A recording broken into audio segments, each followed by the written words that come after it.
This is just your friendly reminder that all of these Dollhouse Season 2 episode reviews were previously filmed when I rewatched the season around Christmas time, hence the old TV and the old microphone in use. Enjoy the review. How's it hanging, Raspbernites? Dollhouse Season 2 continues as we take a look at Episode 3, entitled Belle Chose. Today, on the Razman's Reality.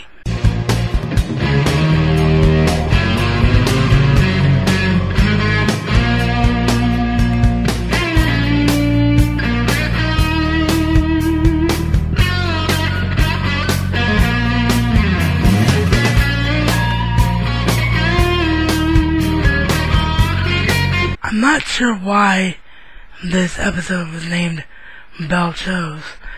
I'm guessing it was because of what we saw in the beginning, which was a bunch of women dressed up like porcelain Belle type dolls, and then a choice is made to stop it.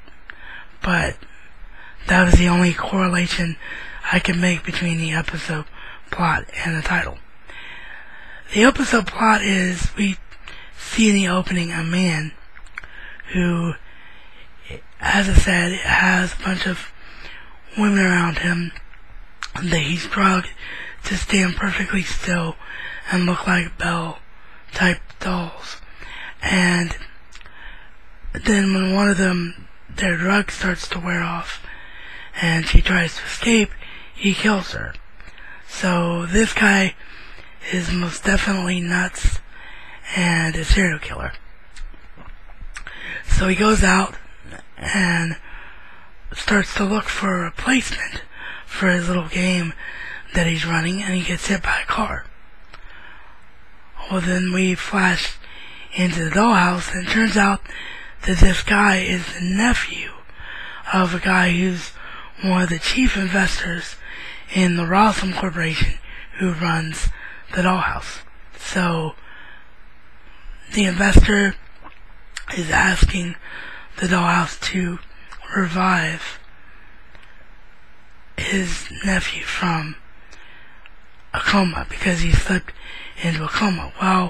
While attempting to do this, Topher in his genius figures out that this guy's brain is not normal.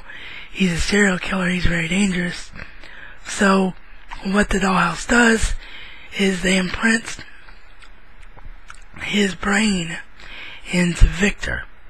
And as the serial killer, Victor answers questions from Ballard, who uses his FBI training to try and get into his head.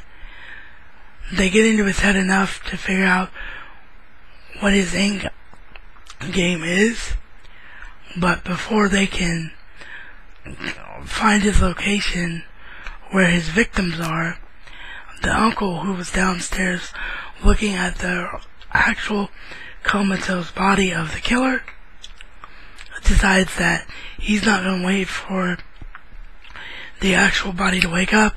He's satisfied with his nephew being inside Victor's body. So he takes Victor, aka his nephew, away from the dollhouse. Victor, aka the serial killer, knocks out the uncle and escapes and starts to make his way back to his victims. Or his, well, not victims, but the girls that he has drugged that are still alive. So the dollhouse comes to the conclusion, sorry, the case keeps sliding here. The dollhouse comes to the conclusion that the only way to stop the killer is to perform a remote wipe on Victor's imprint of the killer.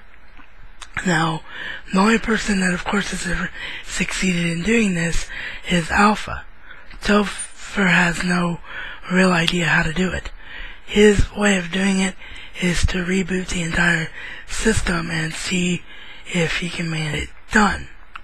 So, while he is rebooting the entire system, instead of wiping Victor's brain clean, Victor's imprint of a serial killer gets switched with Echo's imprint of a Valley Girl type student who was supposed to seduce Sleep, as it were, with her teacher.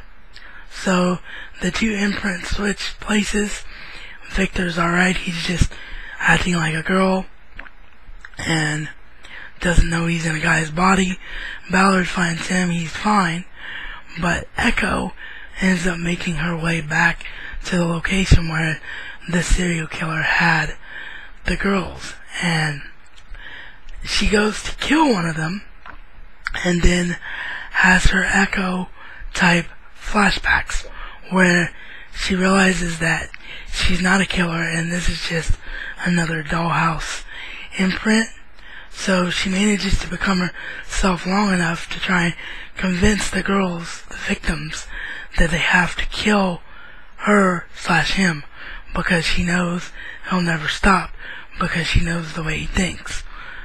But thankfully, before that can happen, Ballard and the Dollhouse team find out Echo, everyone is wiped and everything is fine.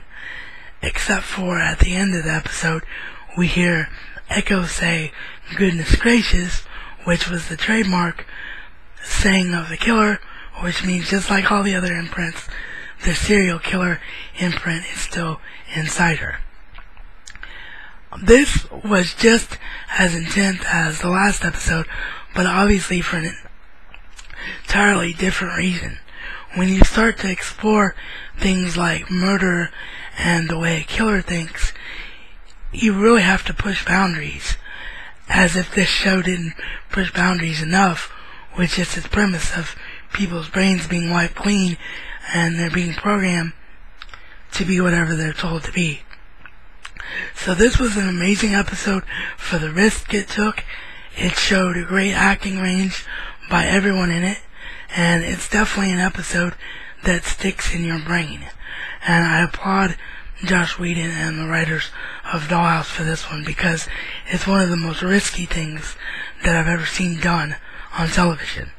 This reminded me a lot of Seven, Natural Born Killers, films like that, but done in the world of Dollhouse and done in a hour time slot with commercials, 45-minute time slot without it.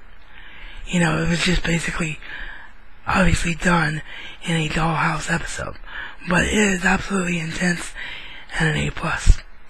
So that is episode number 3 of season 2, Belle chose, and this is reality according to the Razman. And Razman style, it's not just a catchphrase, but a way of life.